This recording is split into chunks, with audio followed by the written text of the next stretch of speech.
अस्सलामुअलैकुम वरहमतुल्लाहि वबरकातुहू। इत्तेहाद न्यूज़ में आप सभी का खैर मकदम है। हम ही को कातिल कहेगी दुनिया, हमारा ही कत्लेआम होगा। हम ही कुएं खोदते फिरेंगे, हम ही पे पानी हराम होगा। जी हाँ, यही हालत फिलहाल तो भारत में मुसलमानों की होती जा रही है। पीछे अगर तारीख के औराक पलट कर देखते हैं तो इस मुल्क की खातिर, मुल्क की तहजीब भाईचारे के खातिर मुस्लिम हुक्मरानों ने सब कुछ निछावर किया, लेकिन आज इन्हें याद करना तक जुर्म बनता जा रहा है। सभी खामोश है और एक तरह मुस्लिम हुक्मरानों को जालिम ठहराने की जो कोशिश फिरका परस्त तंजीम या फिरका परस्त सियासी पार्टियां कर रही हैं, कहीं तो यह खामोशी भी हिमायत की तरह लग रही है। खैर, सच्चाई छिप नहीं सकती बनावट के उसूलों से। आज जो कभी देश की जंग आजादी में खून पसीना कुर्बानियां तो दूर की बात, वो लोग जो अंग्रेजों की मुखबिरी करते रहे, इनके आज कसीदे पढ़े जा रहे हैं। बहरहाल, आज फिर से टीपू सुल्तान पर बोलना जरूरी इसलिए भी समझ रहा हूं क्योंकि पिछले 10 दिन तक दशहरा मनाया गया, पर टीपू सुल्तान की किसी को याद नहीं है। वो अजीम बादशाह जिसके दौर में सलाम आरती हुआ करती थी, हिंदू मुसलमानों को लेकर जो दशहरा मनाया जाता था, उस दशहरे को तो मनाया जाता है, लेकिन सिर्फ टीपू सुल्तान एक मुस्लिम बादशाह होने की बिना पर ना तो याद किया जाता है और न ही कहीं उनकी तस्वीर लगाने की कोशिश की जाती है, जबकि पुराने बादशाहों की तस्वीरें मैसूर शहर में लगाकर उन्हें याद भी किया जाता है। और आजकल तो पूरे शहर को रोशनाई से आरास्ता किया जाता है। आज उस अजीम बादशाह के दौर के दशहरे पर बात करते हैं। यकीनन टीपू सुल्तान एक सच्चे मुसलमान थे, लेकिन कभी हिंदुओं से दोहरा मापदंड उन्होंने नहीं रखा।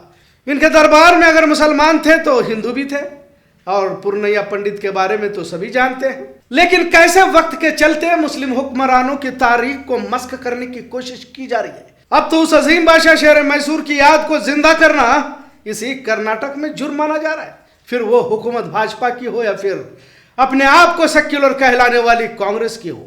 वैसे अगर पुरानी तारीख को अगर दोहराया जाए तो टीपू सुल्तान से पहले उनके वालिद हैदर अली फतेह अली खान दशहरा का एहतमाम किया करते थे। अपनी रियाया फिर कोई भी किसी भी धर्म जात पात की हो, त्योहार मजहबी मामले उसी तकद्दुस को बरकरार रखते हुए मनाए जाते थे। सलाम आरती का रिवाज भी हुआ करता था, जो तारीख की किताबों में इसे दर्ज किया जा चुका है। हिंदू फौजियों के हाथों हथियारों की नुमाइश और इनकी पूजा उन्हीं हिंदू फौजियों की जानिब से किया करते थे। आज जो बड़े पैमाने पर दशहरा मैसूर में देखा जाता है, दरअसल टीपू सुल्तान की ही देन है, क्योंकि उस वक्त भी विदेशी लोग टीपू सुल्तान की हुकूमत में दशहरा देखने भारत आया करते थे। ईद हो या त्योहार, जश्न में किसी तरह की कमी नहीं हुआ करती थी। उनकी सल्तनत, जिसे सल्तनत खुदादाद कहा जाता था, हिंदुओं को तोहफे दिए जाते थे। मैसूर में मीठे खाने पकाए जाते थे, गरीबों में बहुत कुछ बांटा जाता था और बादशाह के दरबार में गरीबों को खैरात भी बांटी जाती थी। टीपू के दौर की तहजीब आज भी देखने को मिलते हैं। तोपों की सलामी और मशाल की रैली का एहतमाम आज भी मैसूर में जो किया जाता है, वो इन्हीं के दौर से है। सलाम आरती को तो अंग्रेजों की तारीखी किताबों में लिखा गया है। दशहरे के वक्त शहर में मुख्तलिफ इजलास रखे जाते थे और मुकाबले भी रखे जाते थे और जीतने वालों को इनाम दिया करते थे। घुड़सवारी तलवारबाजी के मुकाबले हुआ करते थे। तीरंदाजी के मुकाबलों के लिए दिगर रियासत से लोग मैसूर में आया करते थे। आज भी श्रीरंगपट्टन और मैसूर के करीब जो बुजुर्ग मौजूद हैं, टीपू सुल्तान की इसी सलाम आरती का जिक्र आज भी करती है। पंडितों को तो पूरे इस 10 दिन में खाना खिलाया जाता था। टीपू सुल्तान की हकीकत को समझने के लिए टीपू सुल्तान की कहानियों को पढ़ना जरूरी है। टीपू सुल्तान हिंदू फौजियों को और मंदिर के पुजारियों को सलाम आरती के लिए आगे किया करते थे। टीपू सुल्तान का वो पहलू जो आज लोगों की नजरों से ओझल है, आज उन्हें सिर्फ हिंदू विरोधी बताकर इन्हें तारीख से दूर किया जा रहा है। स्कूल की किताबों से इनके सबक मिटाए जा रहे हैं। नई नस्ल आज टीपू को याद नहीं करना चाहती। गैर मुस्लिमों में टीपू सुल्तान को खलनायक के तौर पर पेश किया जा चुका है, जबकि इनकी हुकूमत में हिंदुओं को मुसलमानों के बराबर हक दिया जाता था। जब टीपू सुल्तान को शहीद किया गया और इनका जनाजा शहर के गलियों से गुजर रहा था, तो हिंदू मर्द खवातीन दहाड़े मार कर रो रहे थे, क्योंकि इस तरह का बादशाह उन्होंने कभी नहीं देखा था। ऐसे मातम में शहर डूब गया था, जैसे इनका कोई अपना सरपरस्त चला गया हो। लेकिन अफसोस कि आज उसी भाईचारे की मिसाल को कायम करने वाले टीपू सुल्तान के उस वक्त के दशहरे को तो मनाया जाता है जैसे उस वक्त मनाया जाता था, लेकिन टीपू सुल्तान का नाम नहीं लिया जाता। आखिर कितनी नफरत सिर्फ मुस्लिम बादशाह होने पर इन्हें टीपू सुल्तान की यौम पैदाइश या यौम शहादत आती है तो न सिर्फ पूरे रियासत बल्कि पूरे देश में याद करना चाहिए था। होना तो यह चाहिए था, लेकिन याद नहीं किया जाता। दुनिया भर में जंगो जदल का दौर जारी है।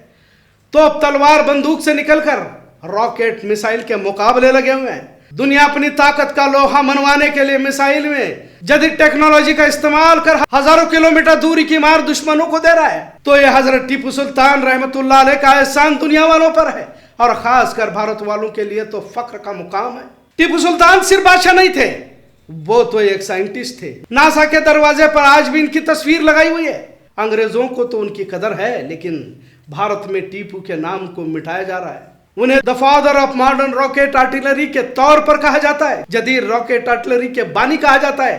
1780 में यह बनाए गए।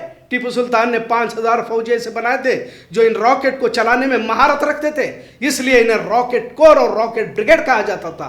खुद अंग्रेज हैरान हुए जब उन्होंने देखा कि 2.5-3 किलोमीटर दूरी के फासले पर से आसमान से बारूद के गोले इनके फौजियों पर गिर रहे हैं।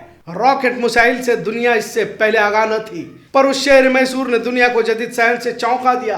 अंग्रेजों के खिलाफ श्रीरंगपट्टन की लड़ाई 1792 और 1799 में इसका ज्यादा इस्तेमाल हुआ। आज भी टीपू के रॉकेट यानी उस सल्तनत खुदादाद के रॉकेट को लंदन के वुलविच म्यूजियम में रखा गया है। अंग्रेज अपने साथ रॉकेट तो ले गए, लेकिन इसकी टेक्नोलॉजी उनके समझ में नहीं आई। लेकिन इसके तफसीलात फतहुल मुजाहिदीन इस किताब में दर्ज थे। इस किताब में जदीद हथियारों के साथ जंगी मंसूबे, दुश्मनों से लड़ने के आदाब और उसूल लिखे गए थे, जिसे समझकर अंग्रेजों ने टीपू की साइंसी टेक्नोलॉजी को समझ लिया। इस किताब को टीपू के दरबार में मजहबी रहनुमा रहे काजी ज़ैनुल आबिदीन ने लिखी हुई थी। इन रॉकेट्स को अंग्रेजों ने बाद में नेपोलियन और अमेरिकी हमलों में इस्तेमाल किए। अगर सही कहा जाए तो टीपू जैसा बादशाह इस सरजमीन को मिलना दोबारा नसीब नहीं हुआ। गद्दार हर दौर में पैदा हुए। श्रीरंगपट्टन की जंग इस अजीम बादशाह ने बड़े दिलेरी से तो लड़ी, लेकिन गद्दारों ने और मुनाफिकों ने धोखा दिया। बहरहाल टीपू के गद्दार आज भी जिंदा हैं, जो झूठी कहानियां फैलाकर शेर हिंद टीपू सुल्तान को बदनाम कर रहे हैं। उन गद्दारों को उस दौर में टीपू सुल्तान ने सख्त सजा दी थी। गद्दार किसी भी धर्म का हो सजा दी जाती थी, लेकिन अब वो तारीख के औराक को तोड़ मरोड़ कर पेश करते हुए सिर्फ हिंदुओं का कत्लेआम किया गया कि कहानियां घड़कर उन्हें बदनाम किया जा रहा है, जबकि इस सरजमीन का मुकद्दर के टीपू जैसा बहादुर बादशाह यहां पर पैदा हुआ, जिसने गुलामों को आजादी का सबक सिखाया। बहरहाल दशहरा के मौके पर किस तरह हिंदू मुसलमानों के भाईचारे को बरकरार रखकर एक शानदार हुकूमत चलाई और मिसाल कायम की थी, जिसके तारीखी हकाइक आज भी मौजूद है। पर अंधभक्तों को तो तारीख समझना नहीं है, उन्हें हिंदू मुस्लिम करने में मजा आता है। लिहाजा दशहरा के मौके पर मशहूर जो आलमी बुकर एजाज हासिल की हुई मुश्ताक बानू से करना नहीं चाहते थे। मामला अदालत तक ले जाने की नौबत आई। आखिरकार अदालत ने फैसला सुनाया। उसके बाद बानू मुश्ताक से इफ्तिताह हुई। जिस बादशाह ने दशहरा को इतने बड़े पैमाने पर शुरू किया था, आज वही बादशाह हिंदू विरोधी बताया जा रहा है और उसकी तस्वीर लगाने से गुरेज भी किया जा रहा है। आज हम मुख्तसर रिपोर्ट टीपू की शहनशाहियत को बयान करने वाली और गंगा जमनी तहजीब और हिंदू मुस्लिम भाईचारे को जिंदा रखने वाला बादशाह कैसे आज भुलाया जा रहा है, इस पर आज का मौजू कैसा लगा इस पर जरूर कमेंट करें। इत्तेहाद न्यूज़ देखने के लिए शुक्रिया। अल्लाह हाफिज।